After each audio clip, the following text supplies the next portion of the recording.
One good thing about having a YouTube channel is that you get to review a ton of really nice makeup. Sometimes they work out. Other times they're colossal disasters. And this video is all about the colossal disasters, the ones you should definitely not purchase, because these are a huge waste of money in my opinion, and we are going to outline all of those products today. So if you guys want to know which products to avoid and to never buy, because there's definitely better alternatives out there, then just keep watching.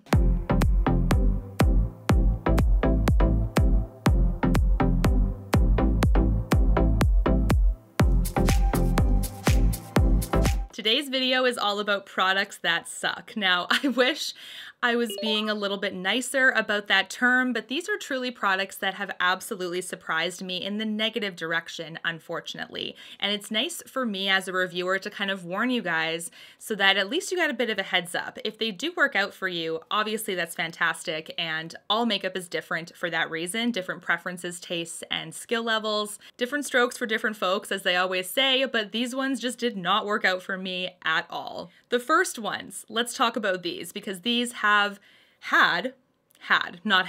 they had insane promise, in my opinion. These are the new Natasha Denona Chromium, there we go, Chromium liquid eyeshadows. First of all, do you see how itty bitty tiny these are? No, it is not your computer malfunctioning or your screen or your TV or your phone, wherever you're watching me.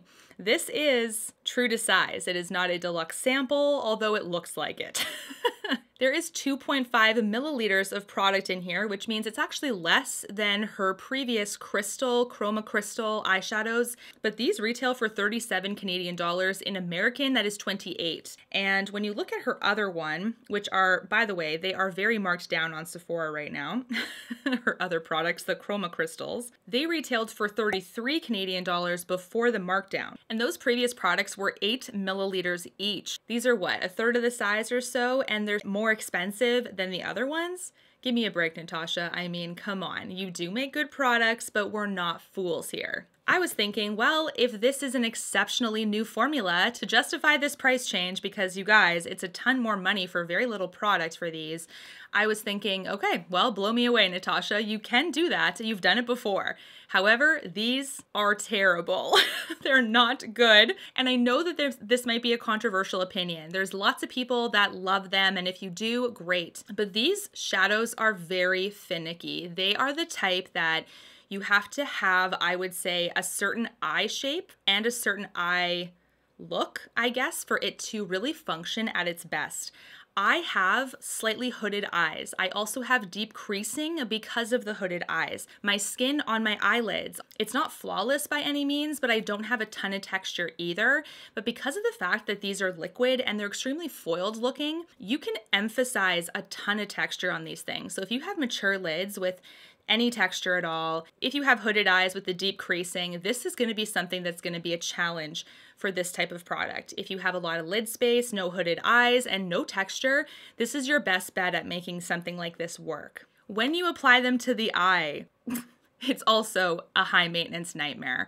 You cannot put them layer over layer on your skin because they start to break apart and they get patchy. You can't do like a stroke like a paintbrush. You really have to just dab it, patting motions essentially, and just the one layer. Now, these are pigmented enough that you don't need multiple layers, but I do find that if you like make a mistake or the brush doesn't have as much product on that one stroke and you do try to redo it, what tends to happen is, like I said, it breaks apart, gets patchy. It just doesn't function well as a layering product. The setting time of these two is incredibly fast. So for something that requires a bit of blending to get kind of the edge work out, because otherwise it's going to look like a harsh line, which is kind of up to you. If you want it to just look like a streak or something very editorial artistic-y, then that's okay. But these types of things, like you push them on the lid and you have to keep going patting motions, and then you have to like put the thing in so fast, throw it down, and then start rubbing the edge before it sets because it is pretty fast. And to me, a fast setting time,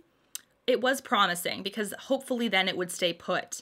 But This is the type of product that even if you set your lid, in my opinion, it still breaks apart pretty fast. I've only had this on my lids now for just under an hour, and I'm gonna show you a picture of, this is the shade that I have, by the way. It is Infra Nude, a really gorgeous shift to this one. Not gonna lie, the potential is there. It's a fantastic color, but as you can see, it's already creasing, and I did this kind of crazy look with my eyebrows up, so you could see that I'm really trying to smooth out that lid surface as much as possible. I've also tried my other shade, which is called Scarab. Now this is also a beautiful one because it shifts kind of green-blue. All of them have a bit of a green-yellow shift. So that's something also that with the duochromes, she didn't really like expand the range too much. A lot of green gold with like a little bit of a different color for the development of the line. So it's not like the best variety for the most part, but maybe that's just what she was going for. But these, you guys, they're way too high maintenance for the price, for the little product that you get, for the overall result, for the fact that you need to have perfect eyelids. I mean, I don't know. There's really nothing positive I can say except for the fact that the colors themselves are very nice. They're promising, they're very foiled, but because of the fact that it just sets a certain way, it does look like tinfoil almost. It's very shiny. Way too expensive for what they are. Stick to her powder shadows. Those are a lot better. Okay, next we have Lauren Conrad Beauty. Now this is an update here. I did haul this stuff as of recently, and this is something that I already had a little bit of some concerns when I was just doing like some swatches, just kind of opening the packages up. And I was kind of right on certain things. One did surprise me. This is the saving grace of the line. This is the eyeliner. This is by far the best product she has. I'm gonna preface that. And it hurts me to my core to say this because Lauren Conrad is such a role model to me. She's such an entrepreneur, businesswoman. I loved her on The Hills. I was obsessed with that show and Laguna Beach. So when I saw this line, I was pretty excited for her. And she does have a really beautiful, everyday friendly, subtle, glow, carefree kind of makeup look. She's not typically in a ton of makeup. So her line was going to be very simplistic and very easy to use. But this is the eyeliner that she has. It's the only one. The only shade that she has current is this black shade. And the tip of this is kind of like a softer tip compared to some other ones. It does have a bit of a bend to it. So just keep in mind that that is something that you'll have to hold your hand a little steadier to kind of get more of a straight line. When you have a stiffer edge, it kind of helps you can relax slightly. But with this will show like any flick of emotion of the wrist. So just be careful because the soft bend of the wand can make it a little bit harder to perfect a line. That being said, this lasts a long time. It's very opaque. It's not giving my Stila a run for its money because the Stila like black liquid liner is my holy grail and it still stands because it is better. But this is still really good. So this is the only saving grace of the line as of now. And the only thing I would suggest purchasing from the line, unfortunately. Okay. This one pains me. First of all of the makeup that she makes, by the way, it is produced in China. So I know you guys say that's important to you guys to know where it's manufactured. It is manufactured in China. This one is called the lipstick. The shade I have is called Shell. The packaging of this is brutal. It is very cheap. It feels like dollar store makeup to me. It's lightweight packaging, plasticky. It's a nice color, but that's about it. The lipstick itself had some bubbling when I first hauled it. It was almost like condensation in the bullet itself or in the actual lipstick. It was really weird, but I still tested it anyways, and this is an incredibly drying matte to me. I am not a matte fan though, so just to preface that, I do like creamy lipsticks.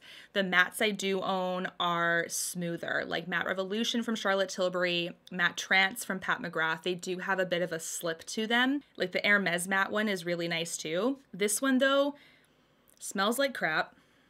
It smells like not perfumey, but it just smells fake, like plasticky dollar store, if I'm honest. If it didn't say Lauren Conrad on this, I would think that it was from the Dollar Tree. I'm just going to be honest with you. Might sound really ruthless, but like I said, it pains me because I love her, but I'm always going to be honest to you guys. This color though, very opaque. I will give it that. It is full opacity quickly. You don't need a ton of layers on the lips, but it is drying and it's powdery as a finish. So for me, when I put it on my lips, although it does leave a slight stain over time, it doesn't feel very nice. It feels dry. It feels like I have cheap lipstick on. So this is something that was so disappointing to me. Packaging, blech. The lipstick underneath, blech, like just Not good. This is like almost at the bottom of the barrel, I'm sorry to say. Next, we have the lip and cheek tint. This is the like multitasking product of the line. It is supposed to be a lip balm as well as a cheek tint. Now, this is something, you guys, that when I first swatched it, I thought it was quite sticky, and it is. It actually doesn't even really set on the skin as you wear it. So it is a very sheer product, which I like because it gives you a lot of control when you're putting it on your cheeks. It helps with like building it up and not overdoing it with the pigment where you look like a clown, right? Like if you have something that's sheer, that's buildable, it does cater to the beginner and to people that just want a slight glow. But this has quite a bit of glow because it is kind of like a glossy finish. Plus it doesn't really set. So what I found was that I wore this out and then it was particularly windy one day over here and my hair would get stuck in my cheeks. So it was like this kind of like all day. And I was like, what is happening? It's this stuff because it doesn't fully set. This product does mess up your foundation a little bit too, which is really frustrating. So you do have to do patting motions. It's not forgiving with swirls or anything. It breaks everything apart. So this is something that does require a bit of a like technique to get right. But I still think that the fact that it's so sticky and doesn't set makes me feel like this really should have just been a lip balm. The cheek tint is just kind of like, no, like it's kind of a stretch, maybe in a pinch, but I prefer these types of things like the Glossier Cloud Paint. It actually sets down, it's smooth, it's like creamy. Even this Morphe one, like this mousse, Morphe 2 or whatever.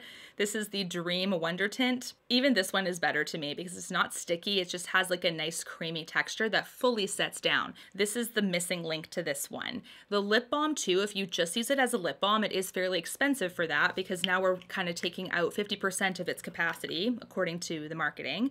And it's just okay. Like it's still a relatively tacky balm too. So I don't know. I like the fact that the glass bottom is there. It has a glass bottom. That's it. Okay, the last Lauren Conrad product, also a miss, the liquid highlighter. Now this is one, you guys, that's also a preference thing because the shade of this one, this is the shade Pearl. And to me, for a pearl shade, I kind of would prefer it to be more of like a white or a silver or a champagne, but this is actually a fairly yellow gold undertone highlight. This is something that's buildable. It starts off very subtle on the skin and then it can be built up like a spotlight. What I will say though is this is also one that I felt like I had to layer and layer and layer for it to get to the highlight potential that I would want it to be. So that is something that I'm like, I'm gonna run through this product fast. And I don't know, it just, maybe it was a preference thing because it wasn't loud enough for me to even really bother with it. When you have a highlight that is so subtle like that, sometimes I often just question if it's a step at all. Like if I want a highlight, I put a highlight on, but it has to be visible enough to me in my preference. When it comes to the product quality, this is also one that lifts up your foundation a little bit. And I just don't like the packaging of this either. It doesn't, well, it has a slight smell to it. Almost smells like scentless lotion. That's kind of what it smells like, but the packaging also feels pretty cheap. It's just really disappointing how this line kind of came to be. I do like the fact that she's a cruelty-free brand. I do like the fact that she's kind of got this like effortless, like no nonsense, full transparency kind of line, but really like she has a lip gloss that I haven't tried yet, but I really don't want to try it at this rate because it's just not promising at this point. Okay, now let's talk about this last product that I had such high hopes for also. I did haul this as of recent. I get why Hourglass did this, but I don't think that it was something that is going to work for a lot of people, unfortunately. This is the Hourglass, the Infinity Powder, and this is one that I wondered how it was gonna go for me because the reviews were actually fairly mixed. This is supposed to be kind of like a hybrid product. They have their ambient lighting powders mixed with their strobe highlight. It's supposed to be kind of like this happy marriage between the two, and you're supposed to use it the same way as an ambient lighting powder where you kind of put it underneath the eyes or maybe in the center of the forehead, the chin, any place you want to draw light to. The thing that makes this not the best is because of the addition of the strobe highlight. The strobe highlight brings glitter particles to this powder, and it doesn't really blend into the skin as much as I would like. So you do get the odd random sparkle on your face. I also think based on the tone of this powder, it's not going to go well for medium to deep skin tones. And that is a huge critique that Hourglass has. They don't tend to make a ton of products that are like medium and deep skin tone friendly. Like even on my light skin, I find that it does have a slight grayness to it, ever so slightly. So if you have medium to deep skin tones and you're worried about ashiness and a gray tone, it's a high potential for this product, unfortunately. So this is not something that I would personally endorse myself because the versatility isn't great. The glitter particles kind of ruin it for me. And I have lighting powders in my collection that I love that don't have it. So for me, this is super expensive for just the addition of highlight particles, essentially. The thing is that this product is not sparkly enough to use as a highlight. So it's kind of got that like, what is this for? It's too sparkly to set your entire face, that's for sure. This to me is something that in theory could have been an okay idea, but it's not executed well. And for that reason, definitely pass on this. What do you guys think of all these products? Are any of these your favorites? If so, I do apologize, but like I said, everybody is different. I really hope you enjoy the products that work for you. And if you're on the fence, perhaps these types of reviews will help you kind of make a more informed decision on whether or not you want to buy these. Thank you so much for watching. As always, I always love all your support, guys, and all your comments. It just brings a smile to my face. And until my next one, guys, take care. Thanks so much for watching. Bye, guys.